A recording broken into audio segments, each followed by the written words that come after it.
Hello నమస్తే welcome to Sakshi cinema నేర్లికిత వినోద్ దర్శకత్వంలో తమిళనాడు సీఎం విజయ్ నటించిన జననాయగన్ ఈ నెల 23న థియేటర్లోకి రానున్న నేపథ్యంలో విడుదలకు ముందే సంచలనాలు సృష్టిస్తోంది. సినిమా రిలీజ్ను భారీ వేడుకగా జరుపుకోవాలంటూ విజయ్ అభిమానులకు TVK ప్రధాన కార్యదర్శి బుస్సి ఆనంద్ పిలుపునిచ్చారు. ప్రపంచవ్యాప్తంగా 3500 థియేటర్లలో ఈ సినిమాకు బుకింగ్లు ప్రారంభమయ్యాయి. తమిళనాడులో ఆదివారం టికెట్ల బుకింగ్ ప్రారంభమైంది.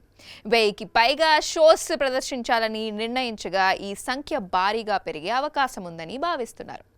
బుకింగ్ ప్రారంభమైన కొన్ని గంటల్లోనే 10.60 కోట్ల వసూళ్లను రాబట్టినట్లు సమాచారం. తొలి రోజు అన్ని షోస్ హౌస్ఫుల్ అయ్యాయి. ఇది విజయ్కు లాస్ట్ సినిమాగా ప్రకటించగా దానిపై భారీ అంచనాలు నెలకొన్నాయి. ఇది విజయ్ గత సినిమా లియో తొలి రోజు వసూళ్లు 149 కోట్ల రికార్డును బద్దలు కొడుతుందా అనే ఆసక్తి అభిమానుల్లో, సినిమా విశ్లేషకుల్లో నెలకొంది. ఇది 1000 కోట్ల క్లబ్లోనూ చేరే అవకాశాలు ఉన్నాయని ఎగ్జిబిటర్ల సంఘం ప్రతినిధులు ఆశాభావం వ్యక్తం చేస్తున్నారు. మరోవైపు ఈ cinema Telugu movie Bhagavanth Kesari remake అనే ప్రచారం చాన్నాళ్లుగా సాగుతోంది. ఇది అదే అని అందరికీ తెలిసినప్పటికీ అధికారికంగా ఏది బయటకు రాలేదు. ఇప్పుడు స్వయంగా దర్శకుడు వినోద్ రీమేక్ వార్తలపై స్పష్టతనిచ్చారు. సగం సినిమా భగవంత్ కేసరిని రీమేక్ చేసినట్లు చెప్పుకొచ్చాడు.